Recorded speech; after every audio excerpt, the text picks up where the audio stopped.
guys! Hello! Another day is another beautiful life. So, nagising nga ako dito sa ingay ng mga aso na to kasi ang ingay na naman. Di ko alam bakit ang ingay nila. Yun naman pala, pinagkakaguluhan niya kasi lumabas na yung mama nila sa kwarto. Ayan, pag lumalabas na yung mama nila, yung nagtaga-alaga kasi yung anak ko sa kanila, yun, nagkakagulo na sila. Nag-uunahan sila magpahalik, magpakarga. Ayan. Maski sa CR, susundan siya. Maski saan punta niya, susundan siya. So, ito na nga guys, is kagigising ko lang. So, sobrang init. Ayan, nakatutok na sa amin yung dalawang electric fan. Pero sobrang init pa rin talaga dito sa bahay namin kasi wala man lang kahoy na sa bahay. So, ito na nga, naliligo na nga ako. Magaligo muna ako dyan bago ako papasok. So, ayan, kinukuskus-kuskus ko dyan ang aking mukha para naman gumanda ang mukha ko dyan. Diba? So, ayan. Another day, another beautiful life, another beautiful video. Char. Guys, yung mga hindi pa dyan nagpapalo sa page ko, sa reels ko, magpalo na kayo. So, ayan, refreshing muna tayo bago ipapasok kasi sobrang init. At ito na nga, nandito na yung Pajero ko, ang aking Ford. Magpapahatid yan ako sa sakayan ng jeep kasi ang layo pa sa amin simula sa sakayan ng jeep. So magpapahatid ako at gamit-gamit lang naman yung e-bike namin. So ang sarap tumira pag ganito, hindi siya masyadong traffic, polluted, at saka refresh lang paggising mo, refresh yung mo sa hangin. Pero sobrang init this time talaga, napakainit. So, di ba nakikita niyo dito yung paligid, napakaganda. Di ba, refreshing. Kailangan natin talaga mahalin yung nature natin kasi sila lang po yung makakatulong sa atin while pag mainit at saka lalo na pag umuulan, bumabaha. So, malaking tulong po yung mga puno natin na to. So, kailangan mahalin natin. So, di ba? Ang ganda ng paligid, di ba? Nakita nyo, nature na nature siya. So, kailangan talaga natin magkaroon ng maraming punong kahoy this time kasi sobrang init. Ayan, pang shade yan sa sobrang init ng panahon. Siyempre, malaking tulong din yan, lalo na pag umuulan or bumabaha. So, malaking tulong din yan yung mga nature, yung mga punong kahoy. Ayan. So, ang ganda dito, di ba? Nakikita nyo naman.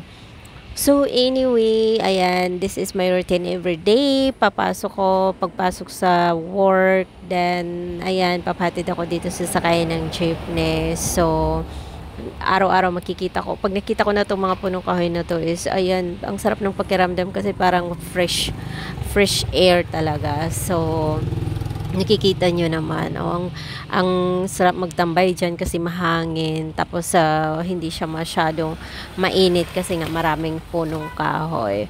Pero yung buga ng init dito sa Pinas, sobra, grabe. Sa bahay nga, pag nasa bahay kami, 3 electric fan na kasi hindi, sobrang init pa rin, lalo na pag gabi, ay pag tanghali, kasi wala naman ako sa bahay sa tanghali. Pero dito na-feel ko rin yan sa work. Sobrang init. Tapos pag umuwi naman ako sa gabi, sobrang init pa rin pag nagising ka sa hating gabi.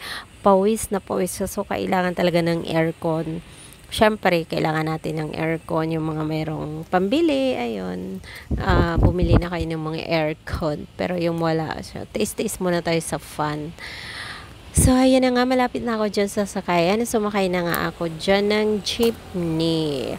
45 minutes to 1 hour lang naman yung travel. So, ayan na nga, nandito na ako, nakarating na ako sa Astro. Ito po yung babaan ng jeepney. Siyempre, pagbaba ko dyan sa jeep, maglalakad ako papuntang work. So, walk. Yung paglalakad every morning is laking tulong na rin po yan sa akin. Kasi parang ang sarap ng pakiramdam, na gumagaan yung pakiramdam ko, tapos yung na-exercise ka, syempre naglalakad ka ng 10 to 15 minutes every day. Hindi lang yan po sa umaga, kundi sa gabi. Ganun din po yung ginagawa ko. Nagwo-walk ako ng 10 to 15 minutes pagkatapos ng work ko. So, ang sarap pakiramdam, parang hinahanap-hanap ko na rin yung paglalakad-lakad. Kasi pag naumpisahan mo na yung bagay na gusto mong ginagawa everyday, yung routine mo everyday, so hahanapin mo na yun ang katawan mo. So, 'di ba? So, nagwo-walk walk ako dyan patungo sa work. So, ayan, ang dami kong nadadaanan ng mga vendors. Pag nadadaanan ko yung mga vendors na to, parang gusto kong bumili, kaya lang wala lang talagang pambili. Gusto ko sila bilhan para makatulong naman tayo. So, andito na nga ako sa work. Morning breakfast muna. Bago start ng work, wala pa naman tayong customer. So, nagbre-breakfast muna ako dyan. At dito na naman si Kuya. Lumapit na naman sa akin si Kuya. Ito si Kuya Vendors, yung mga nagtitinda ng mga kitchenware. So, marami na talaga akong nakuhang item sa kanya. Halos lahat ng items na mayroon siya is nakuha ko na. So, ayan, kainin natin yung kinuha nating mango graham. Ang sarap niya. Sobra favorite ko kasi ito eh. So, ayan, tikman natin. Sobrang sarap. So, ayan si ate, nagtitinda yan. Naglalako siya ng ganyan, graham. Pwede naman kayo umutang sa kanya. Pero, syempre, bayaran nyo. Ganun yun. Pag umutang, bayaran. So, ayan, it's lunchy. Ito nga yung ulam ko today. Tilapia, fried fish, at saka vegetables, ampalaya with iced coffee. So, ayan, kain tayo guys, lunch. Ang sarap kaya kumain ng ganito, ng isda, healthy food. Gusto ko talaga kumakain ng isda. Pag may nakita na ako sa tindahan na isda, yun, hindi ko talaga yan, na hindi bilhin. Kasi basta natatakam ako pag nakita ko na yung isda na ulam at saka gulay. Kaya napapakain ako. Ang sarap kaya. Amoyin pa. Charot. Inamoy pa para sigurado. Hindi, masarap talaga yung Ayan. Tapos sausawan dyan sili na may tuyo. So, diba? Kain. Utang na naman na di. Ate Luz. Si Ate, utangan na naman niya ng panindang Graham. O, diba? Magkano yan, te? 100. 100 lang, guys. Ang mura. May tubo ka pa niyan. Kunti lang ako. Sa 100. Kasi alam mo, ang mahal kayo ng graham at saka yung gatas. Tapos mangga pa. Diba, nagkuha ako ng mangga sa'yo. Pinagawa ko sa anak ko ng graham. Alam mo yung gastos nila sa graham at saka gatas? 500 mahigit. O, tapos plus yung mangga. Sabi ko, ititinda ng 130. Kulang pa rin. Lugi ka pa rin. Hindi ko naman. Kaya nga Kasi yung inaano ko yung mangga sarili ko. Kaya nga, yun lang yung gatas at graham sa'yo. Pero may punan pa rin yun. Oo. Ayan, ang utang na naman siya ng mango graham. Asa na yun sa akin? Kunti lang mangunan ako ng 1,000. Ang gusto ko ng graham. Magkano tinutubo mo? Magkano tinutubo mo? 300 lang. Tapos naglalakok pa, diba? Nag-ano ka pa, naglalakad ng mainit. Yung pera. Yun na lang ang inaano ko yung napapaipon ko yung. Oh, dito na. Utang na. Graham. Utang, tapos bayad agad. Dalawa sa akin, te. Ha? Meron, tapon. Oh. Sino yung mga nangungutang dyan? Utang. Atongera yan, atongera. Tayo kunti lang ang tubo. Kaya nga. Utang na, nandito na si ate. Kaya nga sa akala ng mga tao. Kaya nga, wala ka talagang kinikita dyan. Dapat daw itinda mo na lang ng 120. Pero sa 100 ko na lang para mabilisan na. Dapat 120. Para naman yung paglalakad mo sa mainit na daan na yan, may ka. Mayroon kang ito kasi. Utang. Anong mo makakaitin sa wala kong sober? Utang kay ate. Wala man, parang Bombay, nagpapautang. Kaya lang sa kanya pagkain. Ala, Ate Luz, ang ganda niya. 16 niya. Huwag ka nang tumigil. Grabe naman niya, guys. Bibili ka ng dagsakong bigas. Uy, problema sa bigas. mga utangera. Wala. Grabe siya. Uy, ang 16 niya, guys. Ang 16 niya. Number 1, utangera. Utingari. Wala nang utang.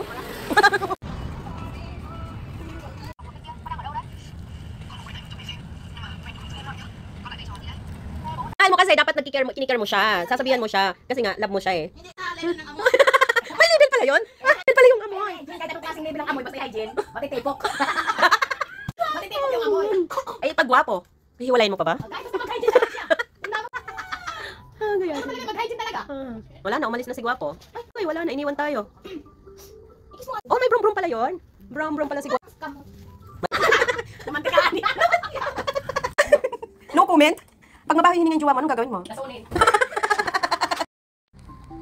Pre, pag wala kaming customer, kwentuhan yan, tawanan. Pagkatapos kumain, ayan. Kasi pag walang customer yan, nakakagutom. So, this time may customer kami.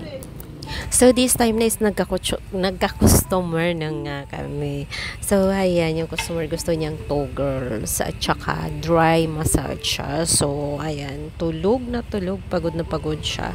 So, every time na pumupunta yan dito is nagpapa-2 girls talaga siya. So, ayan kasi tapos na tayo sa work. Ito, uwi na naman. gabi na naman. So, uwian na. Napadaan nga ako dito sa walking street na to. Pero hindi na walking street yung tawag kung hindi Reed Street. So, ang daming mga apam. Kanya-kanya sila ng girls. O, diba? Ang dami din mga sexy girls sa daan. Tapos, dami ring mga apam. So, bawat papasok naman ako, bawat uuwi ako sa work, pag after work, dito ako dumadaan para dire-diretso na. Ayaw ko kasi maglakad doon sa walang tao. So, dito kasi maraming tao. Kaya dito ako dumadaan. So, ito po yung walking street sa Angeles. So, maraming mga bar dito. Nandito yung mga apam. Kaya pumupunta dito sila sa Angeles kasi dahil sa mga girls na to. So, kanya-kanya sila. Ako naman, wala naman akong judge sa kanila. So, trabaho lang naman yun. Pinili nila yung ganong trabaho. So, kaya, wag natin sila husgahan. Yun yung gusto nilang work sa buhay nila. So, may kanya-kanya talaga tayong gusto. So, I respect them all. So, anyway, so, naglalakad ako dyan, papuntang work. So, habang naglalakad ako dyan, so, nadadaanan ko talaga dito yung Jollibee. So, ayan, kasi gutom ako. So, napaisip ako, ano kaya, bibili ba ako ng McDo or hindi na? Kasi wala akong pambili. Pero nagugutom ako, nagkrikrib ako ng McDo. Kasi nadadaanan ko dito yung McDo. So, ayan, ito naman yung sport bar. Malaking sport bar na to. Dito sa end of street, walking street. Ito po yung sport bar. So, ayan, kasi nagugutom ako. So, bibili na nga lang ako ng Jollibee. Why not? Pagod tayo maghapon. So, kailangan natin kumain para may lakas. Para pag uwi natin sa bahay, matutulog na lang tayo. So, kakainin ko to habang naglalakad at saka nasa jeep ako para pag uwi ko sa bahay, tulog na lang. So, dito naman, after sa gilid ng daan, so maraming mga vendors nagtitinda maski gabi, hating gabi na midnight. So, ito po yung nila. Iba-iba po yung nagtitinda dito. May barbecue, may lumi, may mais, ayan, marami po. So, dito yung mga tao kumakain, mga galing sa work. So, yung iba naman is, ayan, may mga nagtatrabaho sa bar. So, walk. Ang layo talaga ng nilalakad ko simula sa work hanggang sa sakayan ng jeep. So, may exercise ka morning and evening kasi 2 times ka maglalakad, o diba? Exercise ka na, napawisan ka pa. So, sarap ng pakiramdam. So, ayan, nandito na ako sa jeepney. Ito lang naman yung jeep na sasakyan ko papuntang bahay. So, ayan, nandito na nga ako sa bahay. Nakarating na ako. Pagod na pagod. So, ayan, nakapag-bis na nga ako kasi gusto ko na lang sana matulog. Kaya lang, ito, yung mga aso ko, gising pa nung dumating ako. So, nakipagharutan pa sila sa akin. O, diba, tutok na tutok sila sa fan. Dalawa na yung electric fan sa kanilang nakatutok. So, sobrang init talaga. Naaawa ko sa kanila kasi sobrang init na init. So, kami naman nakakapag-test kami niyan. Pero kasi yung mga aso, hindi man sila makapagsalita na naiinitan sila. So, yun, nakatutok na lang sila sa fan. So, hindi pa nga sila tulog pagdating ko. So, nakipagharutan pa, nakipaglablaban, nakipagkiskisan sila sa akin. Na-miss nila ako. O, yun. So, ayan nga, kasi tapos na kami maglablaban dyan. Ayan, matutulog na ako mga anak. Kiss abangers. Let's sleep. Pagod si mami. Work pa tomorrow. So, ayan. Thank you so much for watching, guys. God bless. Thank you so much. Huwag niyo yung mga hindi pa nagpa-follow dyan sa page ko. Rels, follow niyo na po ako. God bless everyone. Thank you. It's time to bed. Ito si Macha nagpapalablab pa. So, diba, pagising mo, magigising ka dahil sa kanila, sa ingay nila. So, pag uwi mo, ayan, madadatnan mo pa silang tulog. So, ano ba, nagugutom ba ako matutulog? Kakain ba ako, magluluto pa o matutulog na lang? So, ang daming pagkain sa rep. Kaya, yun. So anyway, thank you so much guys for watching. God bless. Sana magustuhan niyo yung mga videos ko at i-follow niyo po yung page ko. Subscribe niyo rin po yung YouTube channel ko, MaBMC Vlog. Thank you so much. God bless. Good night. Tulog na days.